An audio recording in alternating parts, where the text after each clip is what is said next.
I'm David Knowles, and this is Ukraine, the latest. Today, a new Russian mechanised push is repelled in Donbas. Ukraine claims to have pushed the last Russian ship out of the Sea of Azov, and we hear about the controversy surrounding Russian and Belarusian athletes due to compete at the 2024 Paris Olympics under a neutral flag. Bravery takes you through the most unimaginable hardships to finally reward you with victory. The first duty of my government is security and defence, to make clear our unshakable support of NATO and with our allies towards Ukraine. Kyiv stands strong. Nobody's going to break us. We're strong. We're Ukrainians. It's Thursday, the 25th of July. 2 years and 157 days since the full-scale invasion began. And today I'm joined by our assistant comment editor Francis Dearnley and Brussels correspondent Joe Barnes. I started by summarising the latest news from Ukraine. Let's start again in Donbas, where there's been heavy fighting near the settlement of Kurakhove. That's a salient around 40 kilometres due south of Pokrovsk and southwest of Donetsk city. To be frank, it looks like a very big battle. Ukrainian soldiers have claimed that they have stopped one of the largest Russian assaults in the sector since the beginning of the full-scale invasion. At dawn yesterday, Russia attacked from several directions simultaneously in the sector. This comes from Ukraine's 79th Air Assault Brigade, who uploaded a video on social media purporting to show artillery fire and first-person view drones smashing into the advancing column of Russian armour. Mines also helped thwart the thrust. The brigade wrote on the Telegram messaging app, "As a result of the battle, our paratroopers knocked out 6 tanks and 7 BBMs, those are the armoured personnel carriers, with infantry. All 12 motorbikes were burnt. The Russians suffered tremendous losses in manpower. 40 occupiers were killed, another 37 were wounded." Again, this is a developing story. Joe Barnes has written up the story for our website, and there is a video we have as well, so do go and look at that. We've only got one side of the story so far, but it does seem clear that there are some really big battles taking place up and down the line in Donbas as Russia advances and tries to force a breakthrough. Going north to Pokrovsk then, a light on details today, but fighting near the Donetsk blast town of Pokrovsk is tense and difficult. That quote comes from Ukraine's military. We got that yesterday. In a later post on Telegram, the courtesy group of forces said the situation was tense and difficult, but that Ukrainian forces, quote, continue to courageously hold the defence. Measures are being taken to drive the enemy out of there. Fighting continues. And I know that in a minute we'll go to Joe Barnes, who's got some more details on the fighting in Donbas and some of the lessons maybe we should be learning from it. Well, let's go south and to some good news for Ukraine. Ukraine's navy has claimed that Russia has pulled all of its ships out of the Sea of Azov. That's the body of water connected to the Black Sea northeast of Crimea. It's the sea bordered to the north by occupied Ukraine, to the east by Russia, to the southwest by occupied Crimea. Well, how do we get here? For months, Ukraine has used uncrewed naval boats packed with explosives to target Russian vessels, while pounding the Black Sea's facilities and other military targets with Storm Shadow and ATACMS missiles. On Wednesday, let's remind ourselves, Ukraine said it had destroyed Russia's last railway ferry, being used to transport military equipment to its forces on Crimea, while earlier this month, it said Russia's last naval patrol ship had left the peninsula following the rest of its combat-ready warships. A huge victory for a country without a navy, taking on a country with a substantial navy. Overnight, Russia launched a large-scale drone attack across Ukraine, firing at least 38 drones at cities. Kyiv's Air Force claimed to have shot down 25 of them. Last night, the enemy used 38 Shahed 131-136 attack drones, attacking Ukrainian infrastructure in several areas, including the south of Odessa and central Ukraine. That comes from Mykola Oleshchuk, Ukraine's Air Force chief. He said that 3 other drones were lost after crossing the state border with Romania without giving any more details. And there are some stories emerging from that. We seem to have found some of the debris in Romania, but we'll look into that story more and bring you more tomorrow. Moving away from the front lines, the Netherlands and Denmark are to send 14 Leopard 2A4 tanks to Ukraine this summer. Rubens Brekelmans, the Dutch defence minister, said that the tanks, which have undergone rigorous testing over the past month, will bolster Ukraine's armed forces. 2 of the tanks are undergoing final tests, but the first 12 are ready to be shipped to Ukraine, and all of the tanks are expected to arrive by the end of the summer. Mr. Brekelmans said Ukraine urgently needs additional military support due to the intense fighting. These tanks can play a crucial role in defending the Ukrainian army against Russian forces. Adding to this, Spain has come out and is going to give Ukraine an additional battery of Hawk air defence systems in September. This is from Margarita Robles, the Spanish defence minister, who told this to Rustem Umerov, her Ukrainian counterpart, on a video call on Wednesday. Robles also said that Spain had trained 5,000 Ukrainian military service members and hosted Ukrainian orphans and relatives of soldiers. The Hawk is a medium-range, surface-to-air guided missile that provides air defence coverage against low to medium-altitude aircraft. Spain gave Ukraine the first battery of 6 Hawk launchers in 2022.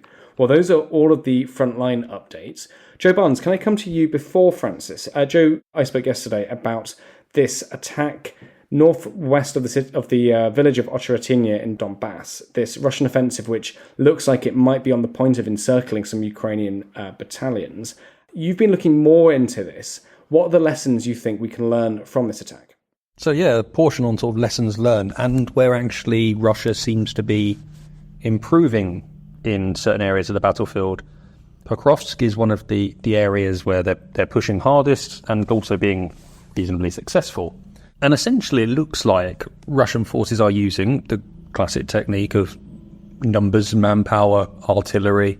So you have estimations of sometimes they have a 3-to-1 advantage in equipment in areas, but they're also now looking to capitalise on poor decision-making amongst Ukraine's degraded and poorly organised units. So they're about within 15 miles of Pokrovsk, which is a sort of an important garrison town. It provides a logistical hub for Ukraine's defence of the Donetsk region, the wider Donbas region. But yeah, it just seems like Russia has done and made a few little tweaks that are improving its sort of position in the area. So traditionally, Russia would seek out weak points in Ukraine's physical defensive lines. So they would use satellites, drone intelligence, etc. to basically go, there are not as many trenches there, dragon's teeth, etc. All of that kind of thing, the physical defences. And they would look to sort of circumvent them, avoid them. But now there is evidence, and sort of anecdotal evidence, I should say, that the Russians are instead seeking out weaker Ukrainian units, no matter the state of those defences in front of them. Basically looking for these units who are either poorly organised, not as well equipped, not as well trained as some of the units we're being accustomed to speaking about on this podcast and reading about in the news, etc. And one of the main issues, which is according to a report by journalist Yuri Butasov, who's a sort of well-respected journalist, been covering the front lines, he said that Ukrainian units have not been able to distinguish whether a drone in the sky belongs to A, another Ukrainian unit, or B, is Russian. And that is leading to lots of Ukrainian drones being taken out by friendly electronic warfare jamming.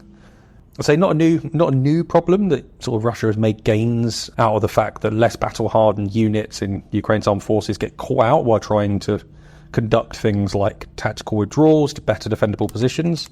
Deep State, the Ukrainian website that sort of produces open source maps of the battlefield every day, wrote in a recent blog that a chaotic withdrawal of one of the infantry brigades led to the 31st Separated Mechanised Brigade becoming nearly encircled in that Russian push towards Pokrovsk, which you were mentioning, David. The 47th Brigade, which is one of the best trained, the best equipped, it's trained by NATO forces, they were sent in to stabilise the situation.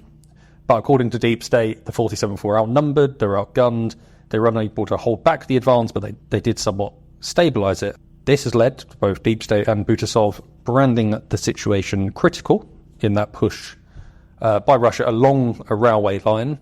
But yeah, then taking this into account, poor decision-making doesn't seem to be an isolated issue in this single part of the battlefield. So if we go about 27 kilometres eastwards from the furthest part of the Russian thrust towards Pokrovsk to the town of New York, the Russian advances started there about a month ago, and it looked like Russia was again able to capitalise on mistakes made by Ukraine in swapping out a stronger brigade for a weaker unit. So potentially not entirely a Russian lesson learned, but they're certainly becoming more opportunist in when they pick to make these pushes, these thrusts. But yeah, don't worry, there is still stupidity, even if it's slightly more measured than before. So one example is that Russia now won't launch wave after wave of mechanised attacks. So look, they've launched this big one that David was speaking about at the top of the pod. They've launched them over sort of last summer in Vuhledar, Avdiivka. But now it looks like they're launching just one single mechanised wave, and then they realise that this gets bogged down by minefields, defending Ukrainian artillery and drone units. they'll then swap to motorbikes and these turtle tanks. So they will use the motorbikes to either blitz their way through minefields in a bid to reach an area where they can gain a foothold, or they use these turtle tanks to break through. And then if those turtle tanks and motorbikes fail, they return to just foot assaults until new armour can be delivered. Anyway, sort of less of the frontline tactics, as our colleague Roland Oliphant has finished a pretty comprehensive look at the Russian offensive, sort of a half-time report that we wrote about recently that covers this plus more. So I'm sure we'll have him on the pod at some point to talk us through. But then I'll touch on one other sort of broad area of advantage that Russia has managed to capitalise on, sort of unashamedly borrowed from Michael Kaufman's latest appearance on the War on the Rocks podcast. He noted that one thing the Russians seem to be doing well is they learn from Ukrainian improvements on the battlefield, but then they are better than Ukraine in scaling that up to effective levels through production. So taking the first-person view drones as an example, Ukraine has managed to sort of innovate those, master those, increase production. But as soon as they started appearing on the battlefield, Russia actually soon found out, soon started making them, and is now out producing Ukraine on FPV drones, therefore weakening the Ukrainian advantage when it comes to that area. So there's lots to look at. We often always look at the Russian failings, and look, there are plenty of them. They are conducting sort of a war in a way that the world's second strongest army, as they were sort of known before the conflict, shouldn't be doing, basically. It's also not to take away from Ukrainian successes, which are also plentiful. It just actually probably provides a more balanced picture of the fight that suggests it's neither A, massively catastrophic for Ukraine. They've sort of weathered the biggest storm. They've gone through the manpower shortages which were improving. They've got more Western artillery, and ammunition is sort of coming in thanks to the US aid package, etc. But it shows that Russia isn't entirely failing at this point. Yes, it's eventually one day going to run out of men, but they're managing to sustain a fight that is winning them territory so far, and I'll stop there. Well, just a couple of quick updates from me, Joe, before we come back to you. Just on that last point, we've got an update in our live blog from an interview, some quotes from General Alexander Pivnenko, the commander of Ukraine's National Guard, who said in an interview with Ukrinform, the enemy's offensive capabilities are not unlimited, considering the losses they suffer. In another month and a half, they will not be able to conduct active assaults in many directions at once and will switch to defence. And just some context from us, Russia currently has around 520,000 troops in Ukraine and plans to raise this number to 690,000 by the end of the year, according to Alexander Syrsky, the commander-in-chief of the Ukrainian Armed Forces. And just another update, I mentioned in my updates at the beginning of the podcast about these drones that potentially have fallen on Romanian territory. Well, now, according to Romania's defence ministry, they have found debris near the town of Plauru, apologies for my pronunciation, across the Danube River from the Ukrainian city of Izmail. The discovery came after Russia carried out these overnight attacks on civilian targets and port infrastructure. The ministry called the attacks unjustified and in serious contradiction with the norms of international law. Joe, can I come back to you? You've also been looking at Russian recruitment. What can you tell us about some of the salaries offered to those who go to fight in Ukraine? Yeah, so I think what's important is that sort of estimates now, if you look at Russian recruitment, without a full mobilization, is able to sustain its current losses. And yeah, eventually it will run out of sort of recruits to keep on sustaining those losses and fueling these offensive pushes, and we'll have to revert to defence. And that, yeah, could have a month and a half, could have 2 months, maybe 3 months. So Russia is desperately sort of scrambling round for ways to attract soldiers to join its armed forces without a full national mobilisation, which we know when that happened, it triggered nearly 1 million people to flee the country. It was deeply unpopular, sort of protests everywhere. So Putin will be doing everything he can to stop that. So what we've learned from, and I would say it was reports locally, it was actually announcements from Moscow city administration, that soldiers from the capital will now earn almost £50,000 for their first year of service if they sign up, which is about 4 times the annual average salary for a Russian. So the increased payment includes a sign-up bonus, monthly wages, and regional handouts. And yeah, it's basically part of Russia's drive to find between 25 and 30,000 men a month, which is what is needed to sustain its frontline force. So in an announcement, and this was made on Tuesday, the Moscow city administration said the total amount of payments to a contract serviceman open bracket, taking into account monthly salary and Moscow and federal support measures, close bracket, will exceed 5.2 million rubles. That's £46,147 for the first year of service. So the scheme includes a one-time payment of 1.9 million rubles, so that's £16,863, that is available only to residents of the Russian capital. Yeah, and as I said, look, these payments, the growing incentives, are all proof of attempts by Vladimir Putin, the Kremlin, Defense Ministry, whoever you want, to basically avoid a national mobilization. There have always been fewer volunteers from Moscow, from the capital, for Putin's war effort, because it's basically where the most educated workforce is concentrated. So Moscow's population apparently is about 12 million. That's in the metro area, according to the first search on Google. But officials believe that only 45,000 Muscovites are fighting in Ukraine, which is, sort of bad news when you then look that most of the recruiting is done in the sort of the far reaches, the poorest areas of Russia, sort of on its borders with the stands, etc., maybe getting far sort of down to Dagestan. But yeah, this year Russia has only been able to swell its ranks by around 190,000 new recruits. So that is sort of not good news, hence the extra money. Most Western analysts say this is enough to cover its heavy losses, which Ukraine, backs up by people like the British military intelligence updates, say Russia is losing sometimes 1,000 soldiers a day killed or wounded.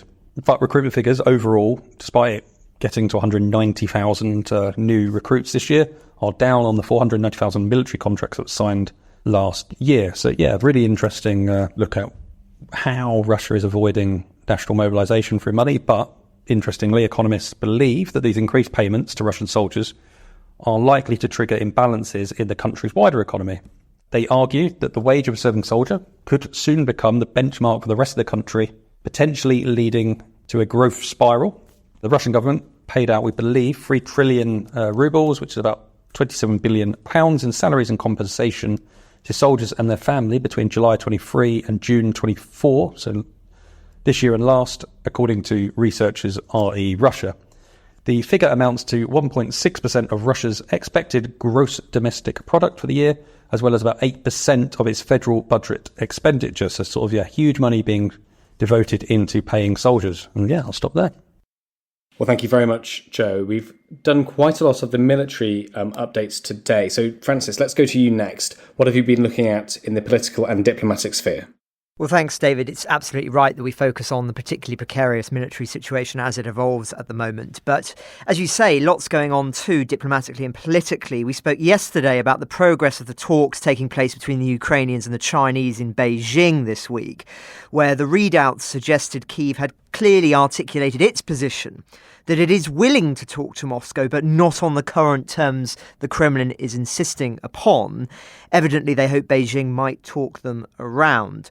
Well, more developments today, with Ukraine's Foreign Minister Dmytro Kuleba saying that following further talks in the past 24 hours, that China remains unshakably, his words, committed to Ukrainian sovereignty and territorial integrity. Quote, China has unshakably reaffirmed its respect for these principles. My Chinese colleague clearly said that he agrees that we need not the illusion of peace, but a just and sustainable peace.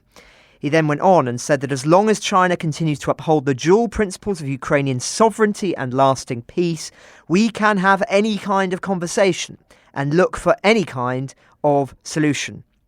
Now, as we predicted yesterday, Kuleba said that during the talks, he emphasised the importance of avoiding ultimatums in future peace negotiations. Ukraine will never bend a single centimetre if anyone, regardless of where they're from, tries to speak us into the language of ultimatums, he said. So as I say, I think we should read this and the previous statements I just said as Kyiv stating its perspective in clear terms with, of course, a key broker, Beijing, rather than indicative of movement in terms of it changing position and being ready for talks, as some have reported, assuming that it's indicative of a weakening Ukrainian position. So again, it's important that we're nuanced here in terms of how we're interpreting this rather than being sensationalist. But nonetheless, as I said yesterday, the fact that they are having this conversation now does suggest that Kyiv is thinking in terms of the worst case scenarios and needing China to know where its red lines are, though of course it's not going to perhaps state those publicly. Now, another subject of discussion which has been less public on the issue is China giving weapons to Moscow. And interestingly, in last night's address, Zelensky said, and I quote, "It was also confirmed in these talks that Chinese leader Xi Jinping told me that China will not supply weapons to Russia. I expect a detailed report from the minister upon his return to Ukraine." So a reaffirming there of the official Chinese position of neutrality, though of course there have been reports for over a year now, including on this podcast, that some weaponry and assets, perhaps more crucially for weaponry, is making its way from China to the Russian armed forces, albeit not as directly as, say, for example, the North Koreans, artillery, weapons, etc. Though, as we often discuss now, Beijing's political cover and economic support for Russia is arguably just as important, if not more so. And there is evidence, or whatever is being said publicly, China is probing potential weak spots in the Western apparatus of defence. On our Ukraine Live blog at the moment, we're currently leading with the story that Russian and Chinese nuclear-capable strategic bombers were intercepted patrolling near Alaska yesterday, prompting the US and Canada to scramble fighter jets. So this comes from a Russian Foreign Ministry statement. They said during the flight, Russian and Chinese crews cooperated in the new area of joint operations during all stages of the air patrol. At some stages of the route, the air group was accompanied by fighters from foreign countries. Now, the bomber planes were intercepted by a US F-16 and an F-35 fighter jet, as well as a Canadian CF-18 fighter jet, according to the US military's North American Aerospace Defense Command, NORAD. A US defense official said the incident was the first time that the two countries have been intercepted during a joint patrol. So some suggest that this is indicative of two things: the growing ties between Beijing and Moscow, and possibly a measuring of the West's reactive strength at this delicate moment, not least with the United States seeing President Biden stand down as a candidate for a second term. Now, Biden yesterday gave a brief speech where he spoke from the Oval Office to the American public regarding his decision to end his re-election bid. He said, "It's been the honour of my life to serve as your president." And then he added that he would spend his remaining 6 months in office working towards a number of goals, including supporting Ukraine in its defence.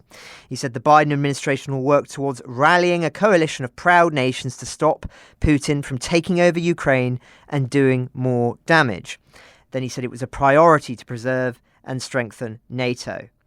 He must know that he is now in the legacy-making business and that his handling of Ukraine will be one, if not the issue, which will be most studied when his presidential library one day opens and we get our hands on the cables and private conversations. Now, on that very subject, Frederick Kemp of the Atlantic Council website has written quite an interesting piece on this subject where he says, and I quote, "Historians may praise Biden for defining the historic stakes of the war in such unmistakable terms." And I think he's absolutely right about that. As I've said on the podcast at the time, at D-Day, it was very striking in Normandy, hearing Biden speak about what was being fought for then in 1944 with the values that Ukraine is defending today. And he went much further than I think many presidents will have done. So he has articulated the importance of the war for the West more strongly than perhaps he has been given credit for. But as Mr. Kemp writes, however, the coming months and years will determine whether he fell short, he being Biden, in delivering the remedies by too cautiously supporting Ukraine due to his fears of Russian nuclear escalation. One can almost imagine future historians pondering that very question, though hopefully not amid the rubble of our collapsing civilization. But finally, just a couple of other quick updates in the political sphere, David. We often talk about the role that Syria's civil war played in the evolutions of the Kremlin's war doctrine. And so It comes as no surprise that Putin met with Bashar al-Assad, his Syrian counterpart, in Moscow yesterday, according to state media. The meeting was purportedly to discuss what Putin described as a continued escalation in the Middle East as Russia seeks to mediate tensions between Syria and Turkey.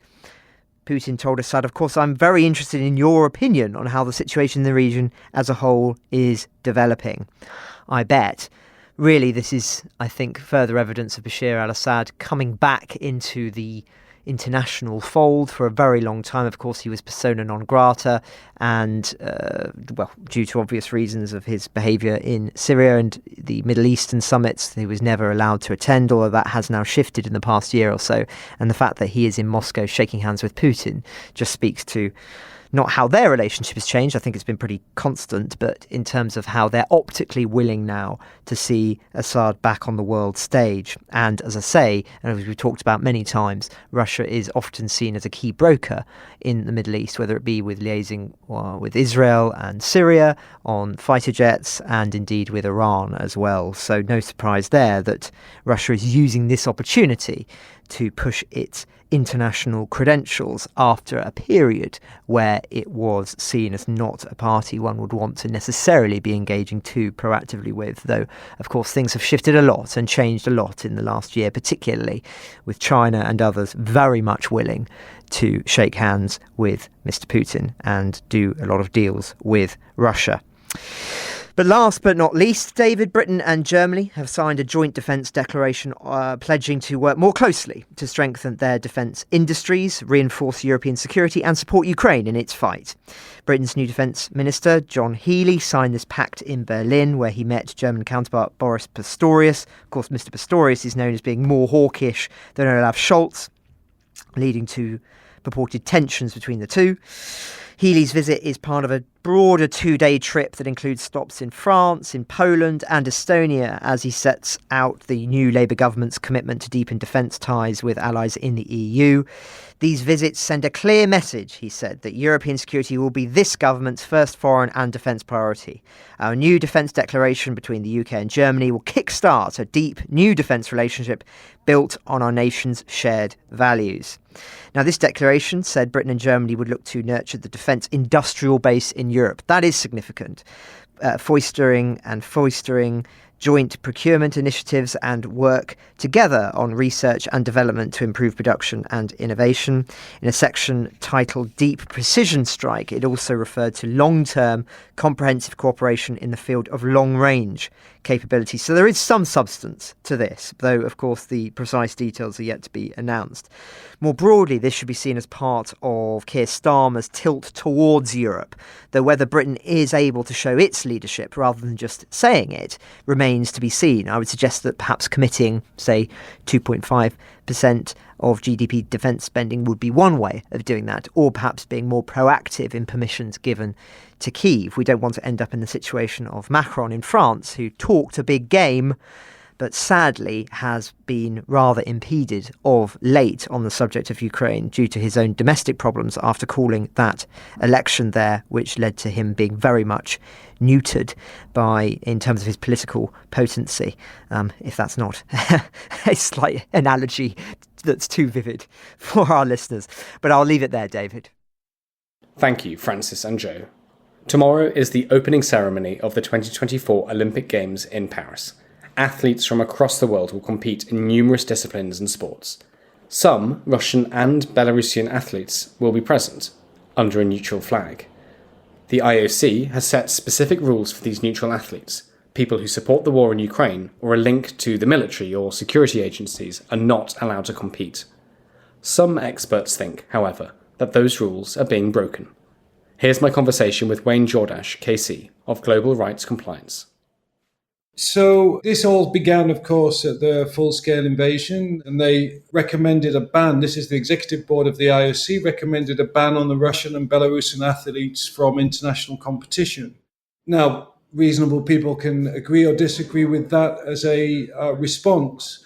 And as a consequence of some disagreement about that response, particularly that the athletes were suffering for Russian government behavior, On the 25th of January 2023, the executive board of the IOC then moved from that opinion and suggested instead that there should be a principle of neutrality so that Russian and Belarusian athletes could participate provided that they were neutral, i.e. that they were, as the executive board referred to them as, individual neutral athletes. Now, there's a long story here, but in short, what the board said was anybody from Belarus or Russia who wanted to compete had to refrain from any activity or communication which associated them with support for the war in Ukraine, which included express support or attendance at official venues supporting the war, or, and this is perhaps even more obvious, they should not be contracted to military or national security agencies. So, although there had been some movement from the IOC, what they'd settled on, in my view, was a very sensible but still clear and unambiguous set of principles which were to be exercised in relation to any individual athlete. Fast forward, however, to present day, and what we have is something quite different.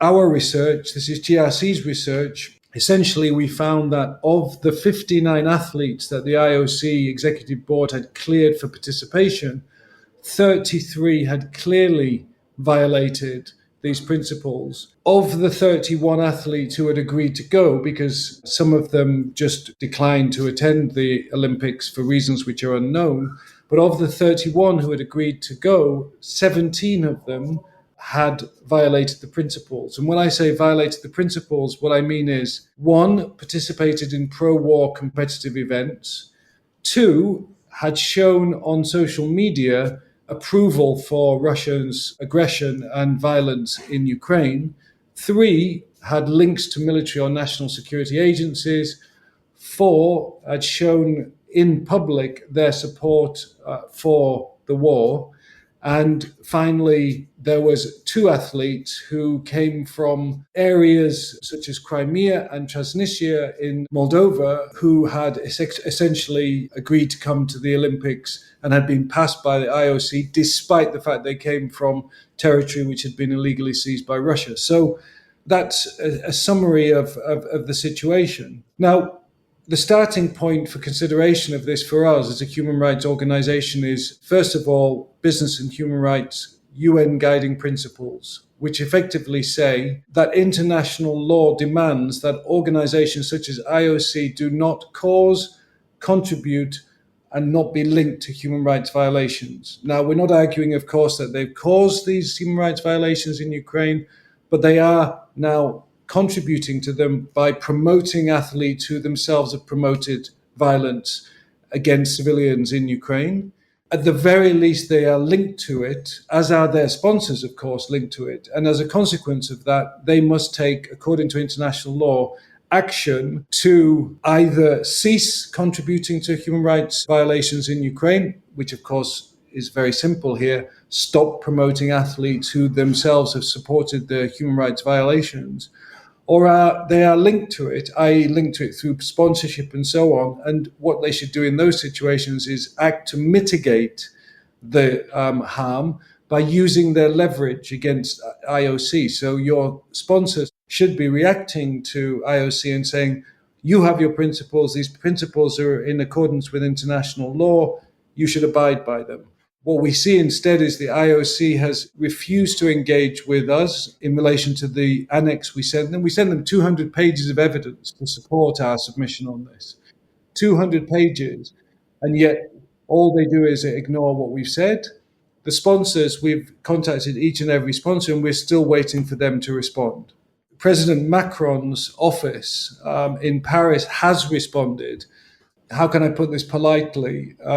Trying to kick this issue into the touch by claiming that they see no evidence of violation or lack of due diligence by IOC.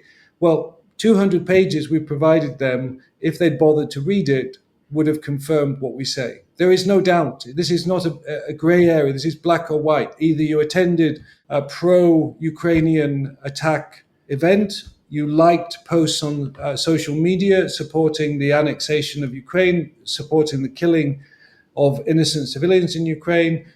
You are part of a military organization, which is by virtue of being Russian or Belarusian, you're attached to the illegal invasion of Ukraine. These are black and white issues which Macron's office prefers to ignore, as does the IOC, and for obvious reasons. Well, could we go into those? I mean, there's a two-part question here. When you say ignore, what do they do exactly? Do they write back and say, thank you very much, we're not going to do anything? Or do you just get absolutely nothing? Do they give any reasons? And then I guess it'd be interesting to hear. I mean, what do you think the reasons are? Is it because people want the Olympics to go smoothly and they don't want sort of geopolitical problems in the weeks before it? I'd be curious as to your opinion there.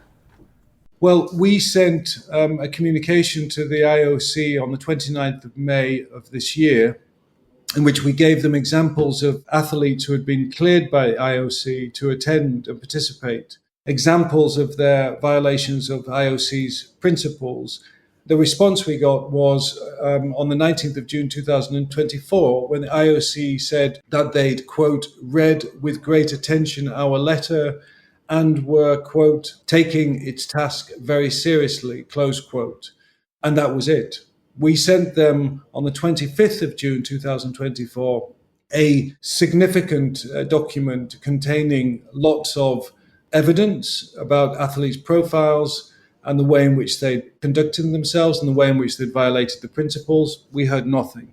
We sent a follow-up email on the 10th of July 2024 in which we provided them with more evidence. And on the 15th of July 2024, we presented all of our findings to them, which is the 200-page annex, which we are now discussing. And we've heard nothing from them. No response, nothing. So it's crystal clear that they are just simply ignoring the issue.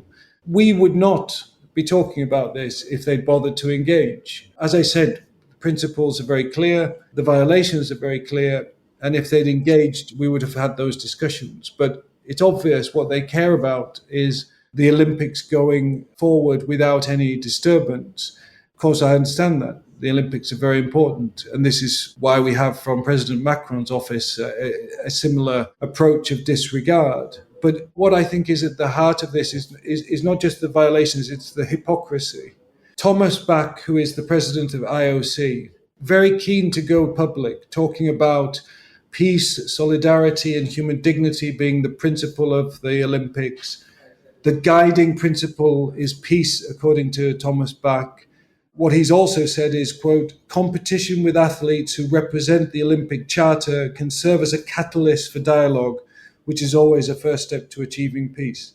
According to Mr. Bach, this is the way in which the IOC premises its approach to athletes from Belarus and Russia and to the Olympics as a whole. And yet, scratch the surface and what do we see? Nice words, fine principles, and actually, in reality, very little by way of actual solid responses, solid proactive activity, which would demonstrate that these are more than just fine words and mealy-mouthed sentiments. Could we talk a little bit more about the activities that you've discovered these athletes have been up to? I mean, could you give us a couple of maybe more in-depth examples in terms of what they've been liking, also what they've been attending? What exactly are they attending? If they attend a sort of pro-war event or a military event, what does that actually mean? Well, pro-war events are, for example, sports institutions which have in the backdrop a huge Z. Z being the symbol of the Russian military operation in Ukraine, which is on their tanks, which is on their armored vehicles, which is on their weapons, which is on their missiles, which is daubed on the houses and inside the houses of the Ukrainian civilians, which have been looted and pillaged and destroyed. This is not an accident. Athletes turning up to these events, which are effectively ways to marry the support for the sport itself and the Russian or Belarusian armed forces. From a more micro level, athletes who are essentially liking on their social media posts that glorify the annexation of Ukraine, glorify the killing of Ukrainians, glorify the idea that Ukraine belongs to Russia. I mean, this is at the heart of the Russian aggression, is this ridiculous belief that Ukraine belongs to Russia and that anyone that disagrees with this approach should be detained, tortured, killed, and so on. So liking posts may appear to be a small activity. In reality, it's supporting the killing of men, women, and children in Ukraine. One cannot separate these posts, these approval of these posts, from what is happening in Ukraine. It's the propaganda which fuels the whole mission and which has led to tens of thousands of innocent men, women, and children in Ukraine from being killed. But we can look at the detail of that. We can look at the association of the military with the sporting events. We can look at the approval of the athletes for these type of activities. At the end of the day, we have to return to the principles from the IOC, which say expressly athletes who are neutral can participate. Those who therefore attach themselves to the military, i.e. are members of the military, and I haven't mentioned them, but there are several of the athletes who are actually members of the military or security agencies in Belarus or Russia. If you are associated with the military, if you approve of this invasion expressly, keep it to yourself. If you don't want people to know, keep it to yourself. We can't police your mind, but we can police your approval of the military invasion of Ukraine, and we can police the propaganda which is likely to continue to be disseminated when those athletes get to the Olympics. The idea that the Olympics, which is supposed to be about, as Thomas Bach says, peace, solidarity, non-violence, should be used to parade athletes who expressly support the killing of men, women, and children in Ukraine is almost unfathomable. Do you worry that this lack of interest from the IOC and from the French government is a symptom of the sort of potentially a moving away of the world's interest from what's happening in Ukraine? Well, yes, that's probably true, but it's also a symptom, I think, of the West's continued and habitual prioritization of business and profit, always in relation to violations, whether we're talking about the crimes in Ukraine or Gaza, wherever. I think the West has a problem with hypocrisy. The West has a problem with easy profit and dirty money. And in this instance, it's the elevation, once again, of successful Olympics, which ultimately is about sponsorship, which ultimately is about profit. It shouldn't be, but it is, as we can see clearly in this case. So yes, there is waning attention on Ukraine. Yes, there is less willingness to take principled stances. But on the other hand, most of the sponsors of the IOC have taken these stances and maintained them. But there is also this weaving around these principles whenever it suits. That's the problem. Wayne, is there anything we haven't spoken about in regards to your dossier and the upcoming Olympics that you think is important for our listeners to hear? I would only reiterate that this is not about advocacy as such. This is about international law. This is about what the UN Guiding Principles say. This is what the Declaration on Human Rights say. This is what we've signed up to. And this is what the Olympics should first and foremost be about. The use of sport to integrate nations, to build peace, and therefore it needs to be in accordance with international law. That's not a great ask. It's not a big ask. What are your next steps? We'll keep up the pressure as best we can. I think the Ukrainian parliament will be issuing a statement very soon. And I would urge any interested party who's interested in an Olympics which is untainted by violence and aggression against innocent men, women, and children to stand up and make their feelings known to the IOC and to their various sponsors of the Olympics. That, again, is not much to ask. Thank you, Wayne, for your time. The Telegraph approached the IOC for comment, and they sent us this statement. We cannot comment on individual cases and the decisions of the review panel. It has reviewed the athletes in accordance with the IOC EB, that's the Executive Board, decision, and the principles that were established. We have nothing further to add. The IOC have also shared a link to their document on the principles of participation for individual neutral athletes and support personnel with a Russian or Belarusian passport at the Olympic Games Paris 2024, which we are happy to include in the show notes. Joe, can I come to you first for your final thought? Yeah, not so much a final thought, but keep an eye out for our version of the story. I'm Katie from the news desk on the foreign desk. Phoned me up mid-pod to ask me to write this piece. And it's a joint investigation by The Insider, Le Monde and Der Spiegel. And it sort of tells the story of a Russian lawyer turned chef who once appeared on a dating show in Russia, was directed by the Kremlin's intelligence services to stage large-scale acts of destabilisation at the opening of the Olympic Games in France, which is tomorrow evening. So yeah, you'll all be aware that a Russian, was arrested in Paris, basically because he revealed his plans during a drunken dinners, and he's now been arrested by the French security services, and they believe they've got sufficient evidence to charge him with espionage.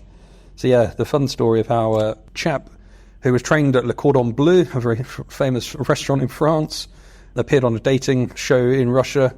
His Instagram is sort of littered with food, porn, and various sort of influencer-esque photos. And sort of a nice detailed, funny look at the guy who was arrested on suspicion of basically doing Russia's bidding in destabilising the Olympic Games in France. So keep an eye out for that.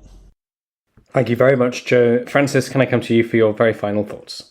Well, thanks, David. I once lived with a Cordon Bleu trained chef during the lockdown. I think I'll probably never eat as well again in my entire life from that period of around 3 months or so. But anyway, story for another time.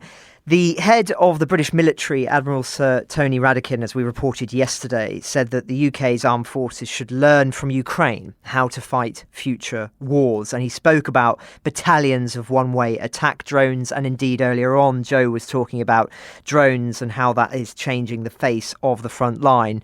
And I just wanted to point to a piece by Quentin Somerville of the BBC. We'll have a link in the show notes to it. Perhaps the best piece I've read certainly recently about the developing situation on the front lines of drone usage. It has diagrams of the different types of drones and is first person really in talking to Ukrainians about using these drones and how it is shaping the field of combat.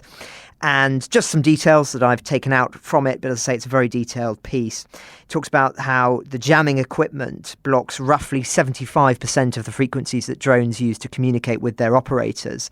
Almost none of that technology was in Ukraine a year ago, and yet now it is commonplace. So just showing how quickly the situation is evolving there in terms of drone usage and indeed drone deterrence. It also talks a lot about how civilians are targets, particularly of Russian drone usage in Kharkiv and the surrounding area, further to soldiers. Mr. Somerville interviews a lot of the drone pilots, including one Ukrainian soldier who tells him that every day in their sector they kill 100 Russians with these drones, or at least that's their perception of how much usage they are getting out of them and how devastating they are proving. Now, of course, they don't talk about the Ukrainian losses suffered from drones, but nonetheless just gives you a suggestion there of just quite how many of these are being used every day in attritional style warfare. And as one person says in the piece, it's the new way or a new path in modern war.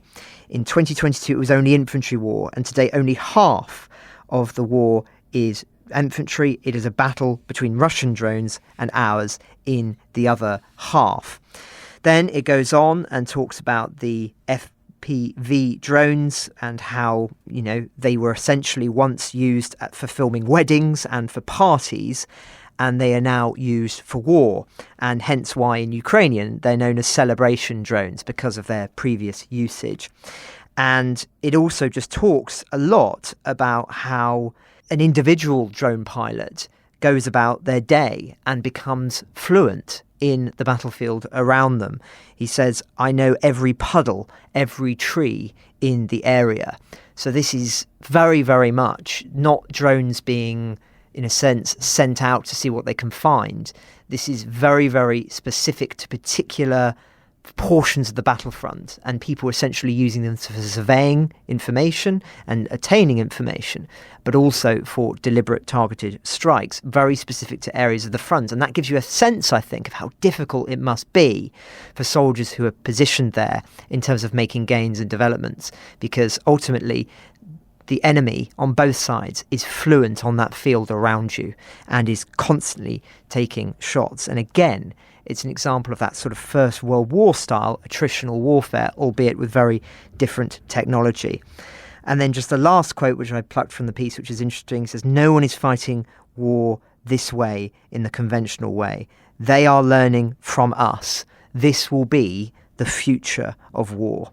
So a very interesting piece, David, which I point listeners to who are interested in following the way that drone warfare is changing the very face of combat.